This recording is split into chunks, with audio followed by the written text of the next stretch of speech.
एक संत ने एक द्वार पर दस्तक दी और आवाज लगाई, भिक्षान देहि। एक छोटी सी लड़की बाहर आई और बोली, बाबा हम गरीब हैं, हमारे पास देने को कुछ भी नहीं है। संत बोले, बेटी मना न कर, अपने आंगन की धूल ही दे दे। लड़की ने एक मुट्ठी धूल उठाई और भिक्षा पात्र में डाल दी। शिष्य ने पूछा, गुरुजी धूल भी कोई भिक्षा है? संत बोले, बेटा अगर ये आज ना कह देती तो कभी दान ना दे पाती। धूल दी तो क्या हुआ, दान देने का संस्कार तो पड़ गया। आज धूल दी है तो उसमें दान देने की भावना तो जागी। इश्क करना है तो पहला इश्क अपनी जड़ों से कीजिए, जिनसे आप शादाब हैं, यानी अपने देश से। दूसरा उस दरख्त से कीजिए जिसकी छांव ने आपको पाला पोसा, यानी अपने परिवार से। और तीसरा अपने आप से। फिर चौथे इश्क की इच्छा हो तो उससे कीजिए जिसे आपके तीनों इश्कों से इश्क हो जाए। रोटी पर घी और नाम के आगे जी लगाने से स्वाद और इज्जत दोनों बढ़ जाती हैं।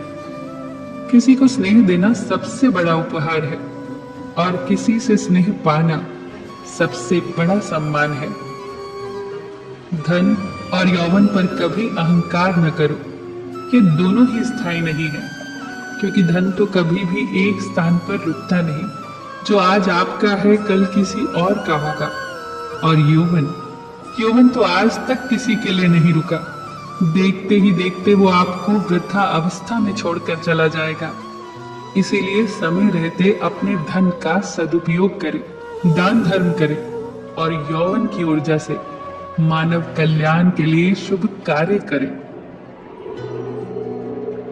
यदि आप किसी के सुख का कारण नहीं बन सकते तो किसी के दुख का कारण भी मत बनिए, क्योंकि दुख भोगने वाला व्यक्ति तो आगे चलकर सुखी हो सकता है, पर दुख देने वाला व्यक्ति कभी सुखी नहीं होता। लोगों के दिल से निकली हुई आह हमेशा रास्ते में रुकावट ही पैदा करती है। ये हमेशा याद रखना कि कर्म आपकी छाया बनकर हमेशा आपके साथ रहेगा। जीवन की चुनौतियों में यदि सफल होना चाहते हो तो बल के स्थान पर बुद्धि का प्रयोग करो, क्योंकि बल आपको केवल लड़ना सिखाता है, किंतु बुद्धि जीतना सिखाती है।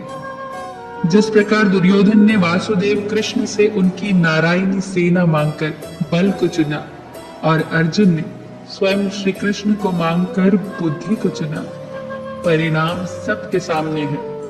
जब बुद्धि का प्रयोग करके बल को सही दिशा दी जाती है तो जीत अवश्य होती है। हर इंसान के पास इच्छाएं होती हैं, ढेर सारी इच्छाएं। इच्छाओं का होना कोई बुरी बात नहीं है। इच्छाएं ही इंसान को आगे बढ़ने के लिए प्रोत्साहित करती हैं। पर जब इच्छाएं अनंत हो जाती हैं तो वो सुकून को खत्म कर देती हैं। इसीलिए इच्छाएं इंसान के वश में होनी चाहिए, इच्छाओं के वश में इंसान नहीं। धनवान बनने के लिए एक एक कण का संग्रह करना पड़ता है और गुणवान बनने के लिए एक एक क्षण का सदुपयोग करना पड़ता है। इस जीवन का पैसा अगले जन्म में काम नहीं आता, पर जीवन का पुण्य जन्मों जन्म काम आता है। अपने समय का सदुपयोग करें, अपने जीवन को सही मार्ग पर लगाएं। फिर मिलेंगे दोस्तों अगली वीडियो के साथ। तब तक के लिए अपना ख्याल रखना और हमेशा मुस्कुराते रहना।